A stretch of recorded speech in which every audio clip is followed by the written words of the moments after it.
Pendant que plusieurs s'évertuent sur la place publique à parler de choses insignifiantes, il y a un dossier qui est extrêmement important, c'est le dossier de l'abolition du Sénat. C'est important que vous participiez à cette conversation. C'est important d'entendre ce que vous avez à dire là-dessus. Clairement, moi, je ne crois pas que c'est une institution qu'on puisse réformer, n'en déplaise aux conservateurs qui pensent encore que ça peut l'être. C'est un endroit qui est rempli d'amis des régimes, que ce soit libéraux ou bien conservateurs.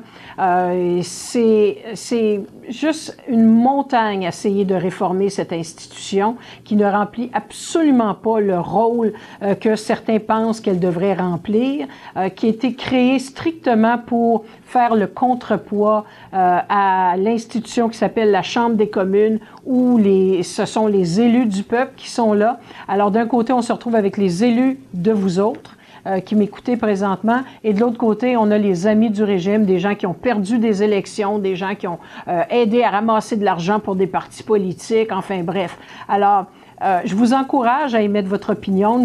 On a une campagne. Si vous allez sur mon site internet françoiseboivin.com, vous allez pouvoir voir l'information à cet effet-là.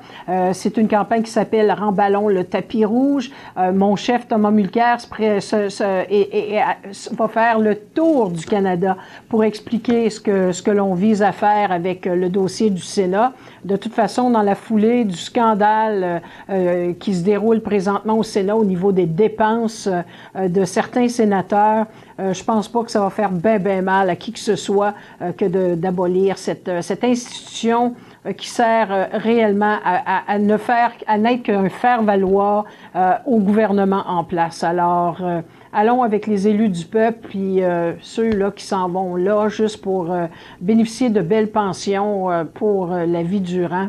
On pourrait s'en passer. Alors, allez donner votre mot, allez vous exprimer dans le dossier, allez sur le site Internet ou sur celui du npd.ca et allez vous exprimer. C'est une belle façon de faire valoir la démocratie.